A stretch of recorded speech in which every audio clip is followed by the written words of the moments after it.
Hi viewers, welcome to our channel. ప్రస్తుతం మనతో పాటు సీనియర్ జర్నలిస్ట్ దాము బాలో సార్ వారితో మాట్లాడదాం.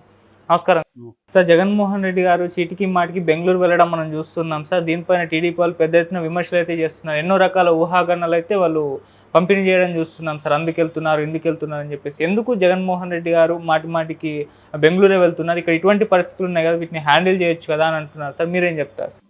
ఇదొక మిస్టరీనే యాక్చువల్గా. అంటే మాట్లాడితే ఎందుకు బెంగళూరు వెళ్ళిపోతున్నాడు, దీనికి వైసీపీ సమర్థకులు చెప్పేది బెంగళూరు వాళ్ళ ఇల్లుంది, అక్కడ ఆయన రెస్ట్ తీసుకోవచ్చు, అక్కడి నుంచి ఆయన ఆపరేట్ చేయొచ్చు, తప్పేముంది అన్నట్టుగా వాళ్ళు సపోర్ట్ చేస్తున్నారు. తెలుగుదేశం వాళ్ళేమో రకరకాలుగా స్పెక్యులేట్ చేశారు. బిగినింగ్లో ఆయనకి మెంటల్ హెల్త్ అని ఇష్యూస్ ఉన్నాయని, లండన్ నుంచి ఆయన వైద్యం ముందు నుంచి కూడా ఒక నెరేటివ్ జగన్కి మెంటల్గా ఇబ్బందులు ఉన్నాయి అనేది తెలుగుదేశం వాళ్ళు ఫస్ట్ నుంచి ఒక ప్రచారాన్ని తీసుకొచ్చారు. ఓకే, నిజానికి అది ఇవాళ మెంటల్ హెల్త్ ఇష్యూస్ ఉన్న వాళ్ళ మీద ఒక రకంగా నెగిటివ్ ధోరణి, అది కరెక్ట్ కాదు. ఎవరైనా కూడా మెంటల్ హెల్త్ ఇష్యూస్ ఉండడం తప్పేమి కాదు. ప్రతి ఒక్కరికి ఫిజికల్గా ఇష్యూస్ ఉన్నట్టే మెంటల్గా కూడా ఇష్యూస్ ఉంటాయి. అది దాన్ని ఏదో వెకిలిగా దాన్ని మెంటల్ హెల్త్ అంటే అతను పిచ్చోడు అన్నట్టుగా ఇలాగా చెప్పడం కరెక్ట్ కాదు. ఎవరికైనా అందరికీ మెంటల్ హెల్త్ ఇష్యూస్ ఉంటాయి. మనందరికీ కూడా లైఫ్లో మెంటల్ హెల్త్ ఇష్యూస్ ఉంటాయి, ప్రెజర్స్ ఉంటాయి, టెన్షన్ ఉంటుంది, డిప్రెషన్ ఉంటుంది, యాంగ్జైటీ ఉంటుంది, రకరకాల ఇష్యూస్ ఉంటాయి. దానికోసం ట్రీట్మెంట్ తీసుకోకపోతే తప్పు, కానీ ట్రీట్మెంట్ తీసుకుంటే తప్పు ఎందుకు అవుతుంది? తీసుకోకపోతే నీకు అది ఇబ్బందులు ఎక్కువ అవుతాయి, ప్రాబ్లము. తీసుకుంటే మేనేజ్ చేసుకుంటే యాక్చువల్గా అమెరికాలో కపుల్స్ ఎవ్రీ 1 ఇయర్కి ఎవ్రీ 6 నెలలకి ఒకసారి పోయి తీసుకుంటాం. అంటే ఒక కారుని మనం ఎలా మెయింటైన్ చేస్తామో ఒక మ్యారేజ్ని కూడా అలాగా మెయింటెనెన్స్ అనేది ఇంపార్టెంటు అనేది అక్కడ ఉంటుంది. కపుల్ థెరపీ అంటారు. అట్లాగా అది కామన్ అనమాట. మనోళ్ళు ఏంటంటే దాని బదులు జ్యోతిష్యము, జాతకాలు లేకపోతే ఇంకోటి చూస్తుంటారు. ఆ విధంగా జగన్కి మెంటల్ ఇష్యూస్ ఉంటే అదేమి నేరం కాదు, ఆయన ట్రీట్మెంట్ చేస్తే తప్పేం కాదు. కానీ దానికోసం బెంగళూరు వెళ్ళాల్సిన అవసరం ఏముంది? అంత ఇదేముంది? ఆయన మామూలుగా మాట్లాడుతున్నాడు. ఆయన చూస్తే ఎక్కడ మెంటలీ ఆయనకి ఇష్యూస్ ఉన్నట్టయితే మనకి ఎక్కడ అనిపించట్లేదు. సో వీళ్ళది ప్రచారం. రెండవ ప్రచారం ఏంటంటే అక్కడ డీకే శివకుమార్తో మంతనాలు జరుపుతున్నారు. ఆయన మెల్లమెల్లగా ఇండియా కూటమి వైపు వెళ్తున్నాడు అనేది ఒక ప్రచారం. ఇందులో కొంత వాస్తవం ఉండే పాజిబిలిటీ అయితే ఉంది. ఎందుకంటే ఢిల్లీలో ధర్నా చేయక ముందు కూడా మోడీ అపాయింట్మెంటు, అమిత్ షా అపాయింట్మెంట్ అడిగారు. మధ్యలో అమిత్ షాను మన విజయసాయిరెడ్డి వెళ్ళి కలిశాడు. కానీ మోడీ అపాయింట్మెంట్ ఇప్పటివరకు ఇవ్వలేదు జగన్కి. అట్లాగే ఢిల్లీలో ఇండియా కూటమి పార్టీలు 7 వచ్చాయి, ఏఐడిఎంకే 8 పార్టీలు ఆయనకి సపోర్ట్ చేశాయి అక్కడ. కాకపోతే ఢిల్లీలో మోడీకి యాంటీగా జగన్ ఎక్కడ మాట్లాడలేదు. ఈ మధ్యలో కూడా జగన్ మోడీకి యాంటీగా ఎక్కడ మాట్లాడట్లేదు. ఏమన్నా ఉంటే చంద్రబాబుని విమర్శిస్తున్నాడు తప్ప, లోకేష్ని విమర్శిస్తున్నాడు తప్ప పవన్ కళ్యాణ్ పేరు కూడా ఎత్తట్లేదు. మనం గమనిస్తే మొన్న కూడా లోకేష్ వాళ్ళ మీద కూడా కేసు పెట్టాలన్నాడు నంద్యాల హత్య విషయంలో. పవన్ కళ్యాణ్ మీద కేసు పెట్టాలని అనలేదు. ఎక్కడ పవన్ కళ్యాణ్ పేరు అనేది తీయలేదు అసలు. ఓన్లీ లోకేష్ చంద్రబాబు మీద ఫోకస్ చేస్తున్నారు. అంటే స్ట్రాటజీ మారినట్టు కనపడుతుంది. గతంలో దత్తపుత్రుడని, ప్యాకేజ్ స్టార్ అని రకరకాలుగా పవన్ కళ్యాణ్ని జగనే విమర్శించేవాడు. 3 పిల్లలు 4 పిల్లలు ఇవన్నీ చెప్పేవాడు. ఇప్పుడు అసలు పేరు కూడా ఎత్తట్లేదు ఎక్కడ. ఒకసారి ఇప్పుడు ఎత్తితే కూడా పవన్ కళ్యాణ్ గారు అని మర్యాదగా పేరు పెట్టి ఆయన చేశారు. సో ఈ కాంటెక్స్ట్లో ఒకవైపు ఏమో మోడీకి యాంటీగా నోరు విప్పట్లేదు, రెండో వైపు మోడీకి దూరం జరుగుతున్నట్టుగా కూడా కనిపిస్తుంది. ఎందుకంటే ఫస్ట్ ఏమో లోక్సభ స్పీకర్ ఎన్నికల్లో మోడీ వాళ్ళు అంటే బీజేపీ వాళ్ళు అడిగారు వైసీపీని సపోర్ట్ చేయమని. వైసీపీ కూడా సపోర్ట్ చేసింది. నిజానికి వైసీపీ సపోర్ట్ అవసరం లేదు, అయినా కూడా బీజేపీ ఎందుకన్నా మంచిదని అడిగింది, వీళ్ళు ఇచ్చారు.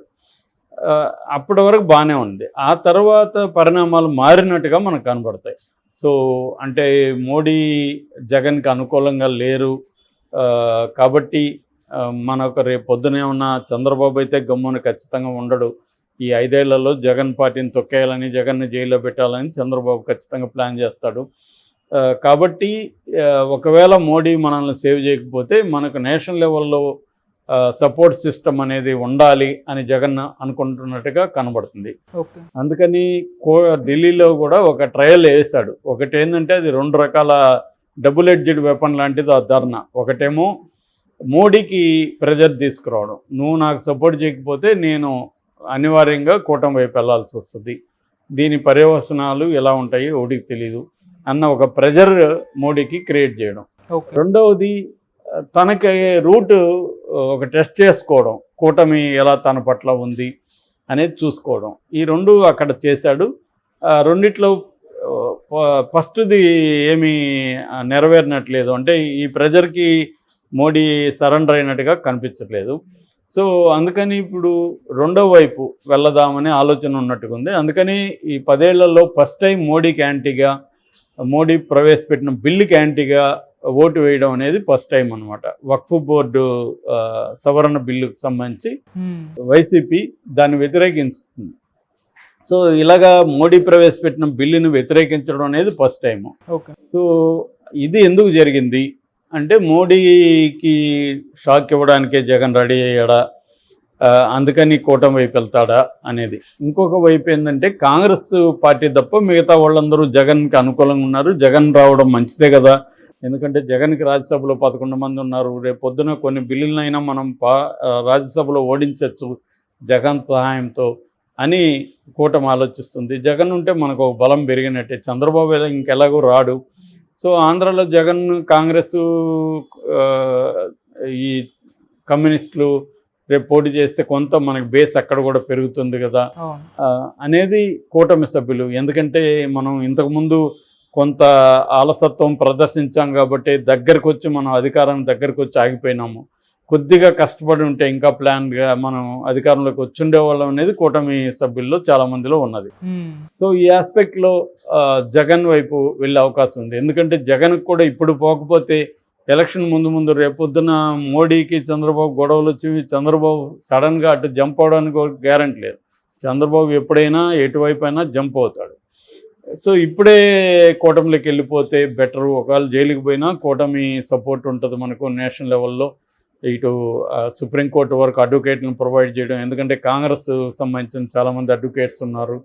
లీగల్ హెల్ప్ కావచ్చు, లేకపోతే నేషనల్ మీడియా లెవెల్లో ఇష్యూని తీసుకెళ్ళడం కావచ్చు, ఇది మనకు హెల్ప్ అవుతుంది. అప్పుడు ఏమవుతుందంటే కూటమి నాయకుల్ని మోడీ ఎలా ఇబ్బందులు పెడుతున్నాడని వాళ్ళు జనరలైజ్ చేసి ఆ ఇష్యూని చేయగలరు. ప్రెజర్ పెరుగుతుంది. కోర్టుల మీద కూడా ఇండైరెక్ట్గా ప్రెజర్ పెరిగి బెయిల్ వచ్చే అవకాశం ఉంది. ఇలాంటి ఒక సిచ్యువేషన్ని జగన్ ఆలోచిస్తుంది. ఎందుకంటే ఎవరికైనా కూడా నిర్ణయాలు తీసుకోవాలంటే వాళ్ళ ముందు ఏమి ఆప్షన్లు ఉన్నాయి, ఆ ఆప్షన్లో ఏది చేయాలనేది వాళ్ళు అనుకున్నట్టు ఏమి జరగవు. ఆప్షన్లు బట్టే ఉంటుంది, గ్రౌండ్ రియాలిటీని బట్టే ఎవరైనా నిర్ణయాలు తీసుకోవాలి.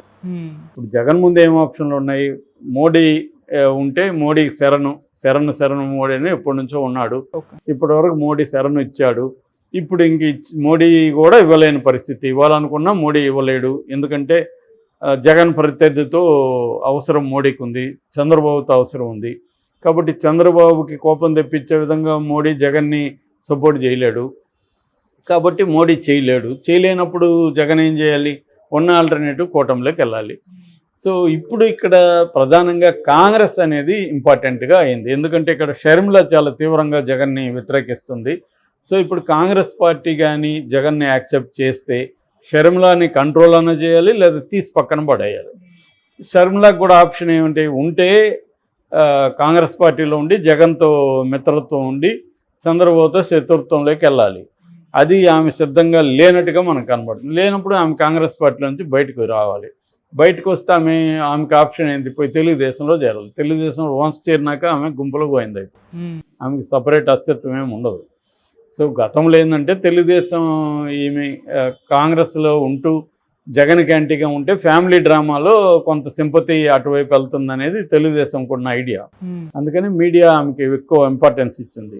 సో ఈ కాంటెక్స్ట్లో జగన్ బెంగళూరుకి వెళ్ళి అక్కడ డీకే శివకుమార్తో మంత్రాలు జరుపుతున్నాడు. ఎందుకంటే కాంగ్రెస్ను ఒప్పిస్తే కూటమిలోకి వెళ్ళిపోదామన్న ఆలోచనలో జగన్ ఉన్నాడు. ఎందుకంటే ఎక్కువ టైం లేదు అతనికి. ఒక పక్క కేసులు ముసురుకుంటున్నాయి. ఆల్రెడీ మద్యం అండ్ ఇసుక కుంభకోణాలు పెట్టారు. సో జగన్ ఏ నిమిషంలోనే అరెస్ట్ అయ్యే అవకాశం ఉంది. అందుకోసం కూటమిలోకి త్వరగా జాయిన్ అవ్వాల్సిన అవసరం జగన్కు ఉంది. ఓకే. అందుకోసమే బెంగళూరుకి వెళ్తున్నాడు అనేది ఒక పాజిబుల్